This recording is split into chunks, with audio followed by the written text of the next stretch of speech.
જય દ્વારકાધીશ મિત્રો. પોતાના જન્મદિવસની સવારે જ્યારે વહુના સૂજેલા ગાલ પર જોઈને પિતાએ પૂછ્યું, આ કોણે કર્યું? પતિએ હસીને કહ્યું, મેં મારી છે. પણ સસરાએ શાંતિથી પોતાની ઘડિયાળ ઉતારતા જ આખા સાસરિયાની કડક અકડ તૂટી ગઈ અને છુપાયેલો અત્યાચાર સોની સામે ખુલી ગયો. પોતાના 32મા જન્મદિવસની સવારે જ્યારે મીરાના પિતાએ તેના સૂજેલો ચહેરો અને વાદળી પડી ગયેલા ગાલ જોયા, ત્યારે તેના પતિએ હસીને કહ્યું, મેં મારી છે. શુભેચ્છા આપવાને બદલે એક લાફો ઝીકી દીધો.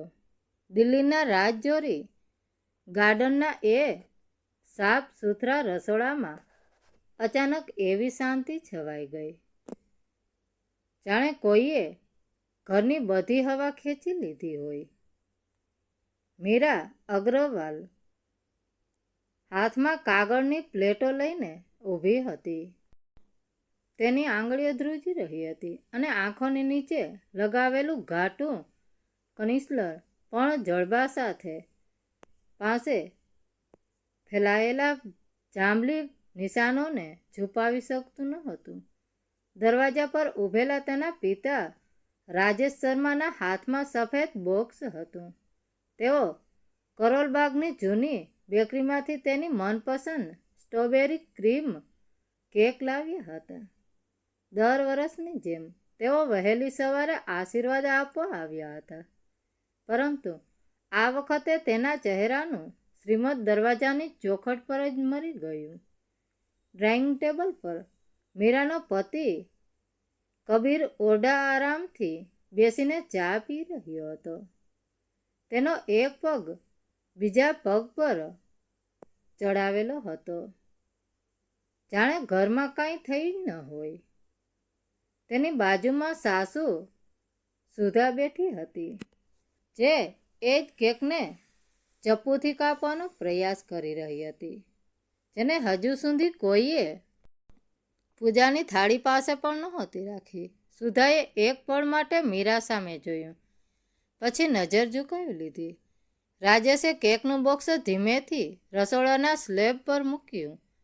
મીરા, તેમનો અવાજ ખૂબ જ ધીમો હતો. આ કોણે કહ્યું? મીરાના હોઠ ફફડ્યા, પણ અવાજ બહાર ન આવ્યો. કબીરે પહેલા જવાબ આપ્યો. તે સહેજ હસ્યો, જાણે કોઈ હલકી મજાક કરી રહ્યો હોય. મેં, તેણે કહ્યું, જન્મદિવસની શુભ ઈચ્છા આપવાને બદલે એક લાફો મારી દીધો. વધારે નાટક કરતી હતી. સુધાના મોંમાંથી એક નાનકડું ડરેલું હાસ્ય નીકળ્યું. તે હાસ્ય નહોતું, તે કાયરતા હતી. કબીર ખુરશી પર વધુ પાછળ અઢેલીને બેઠો. તેને લાગતું હતું કે સસરા થોડીવાર ગુસ્સે થશે, પછી દીકરીને સમજાવીને જતા રહેશે. તે હંમેશા એવું જ સમજતો રહ્યો હતો કે શરીફ માણસની ચૂપકીદી ડર હોય છે અને પિતાની સભ્યતા નબળાઈ. તેને રાજેશ શર્મા વિશે કાંઈ જ ખબર નહોતી. રાજેશ ઘણા વર્ષો સુધી આમીની વર્કશોપમાં મશીનો રિપેરિંગ કરી ચૂક્યા હતા. બાદમાં તેણે કરોલબાગમાં પોતાની નાનકડી ઓટો પાર્ટ્સની દુકાન ખોલી હતી. તેઓ ઓછું બોલતા, ધીમે ચાલતા અને ઝઘડાથી દૂર રહેતા. પરંતુ મીરા જાણતી હતી કે તેમની અંદર એક સીધી કઠોર રેખા છે, જેને કોઈ પાર કરે તો તે માણસ પહેલા જેવો નથી રહેતો. રાજેશે કબીરને લાંબા સમય સુધી જોયો. પછી તેમણે પોતાના કાંડા પરથી જૂની ચાંદીની ઘડિયાળ ઉતારી અને કેકના બોક્સ પાસે મૂકી દીધી. તેમણે પોતાના ભૂરા શર્ટની બાંય ઉપર વાળી. દરેક હિલ ચાલ શાંત હતી, એટલી શાંત કે રૂમનો ડર વધુ ઘેરો બની ગયો. પછી તેમણે મીરા તરફ જોયું. બેટા, તેમણે કબીર પરથી નજર હટાવ્યા વિના કહ્યું, તું બહાર જા. મીરા પાછળની નાની બાલ્કની તરફ લડખડાતા પગલે ચાલી ગઈ. તેના શ્વાસ ફૂલી રહ્યા હતા. બહાર તુલસીના કુંડા પાસે ઊભા રહીને તેણે રસોડાની બારીમાંથી અંદર ડોકિયું કર્યું. કબીર અચાનક ખુરશી પરથી ઊભો થઈ ગયો. ખુરશી ભોંયતળિયે ફસડાઈ અને મોટો અવાજ થયો. સુધાનો ચહેરો સફેદ પડી ગયો.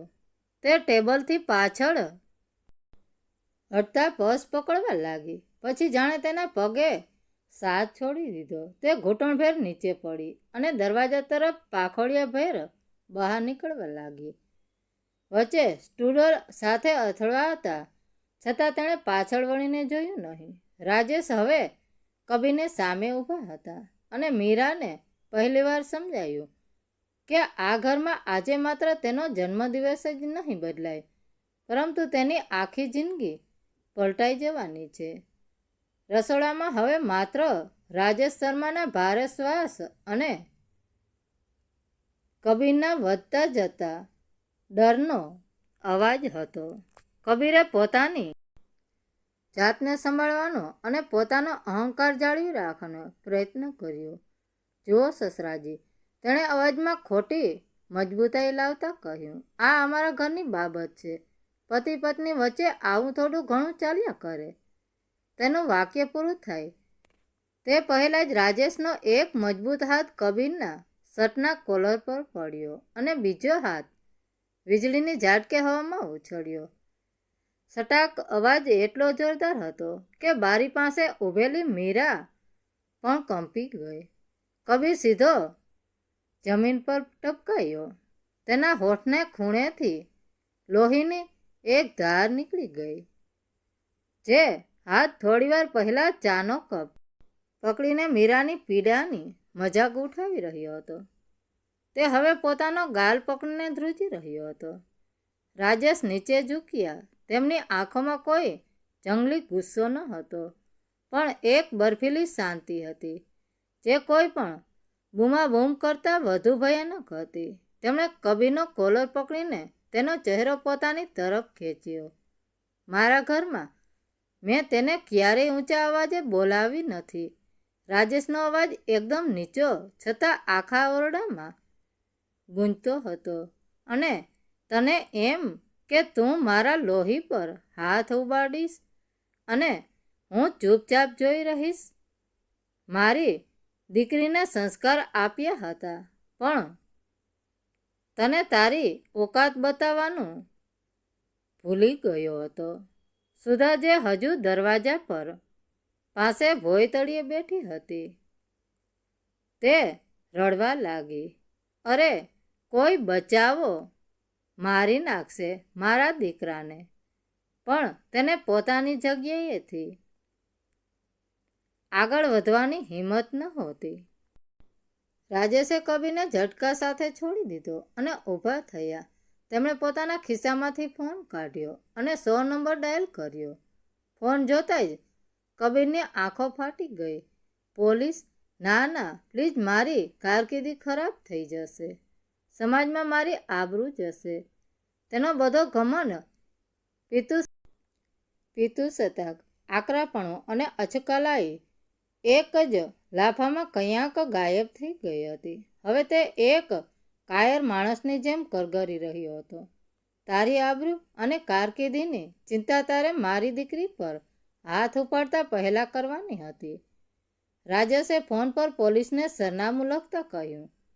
તેઓ પાછા ફર્યા અને બારી પાસે ઊભેલી મીરા તરફ જોયું. તેમની આંખોમાં હવે એ જ પિતાનો પ્રેમ હતો, જે વહેલી સવારે સ્ટ્રોબેરી કેક લઈને આવ્યો હતો.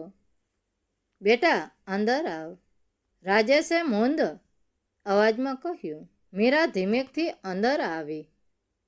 તેનો બધો ડર હવે ગાયબ થઈ ગયો હતો. કબીરને જમીન પર પડેલો જોઈને અને પોતાના પિતાને ઢાલ બનીને ઊભેલા જોઈને તેની અંદરની વર્ષોની ઘૂંટણ જાણે તૂટી ગઈ. તારી બેગ પેક કર મીરા, આપણે ઘરે જઈએ છીએ. અને હા, હવે તારે ક્યારેય આ નરકમાં પાછા આવવાની જરૂર નથી.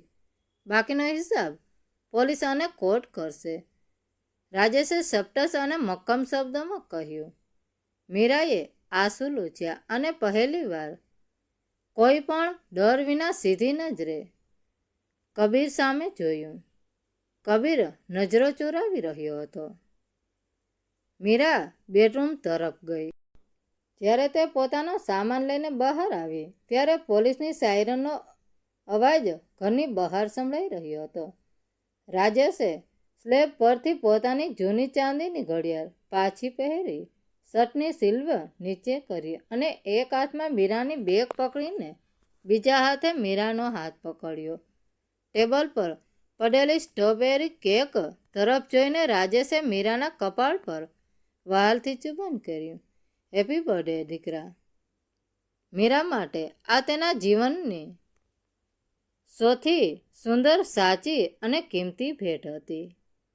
તેની આઝાદી, તેનું સ્વાભિમાન અને તેના પિતાનો અતૂટ સાથ. પાછળ કબીર અને તેના પરિવારનો ખોટો અહંકાર તે સાફ સુથરા રસોડાના ભોયતળિયે કાયમ માટે વીર વિખેર થઈ ગયો હતો. તો મિત્રો, વાર્તા કેવી લાગી? સારી લાગી હોય તો કોમેન્ટ કરીને જરૂર જણાવજો. ધન્યવાદ મિત્રો. રાધે રાધે. જય દ્વારકાધીશ.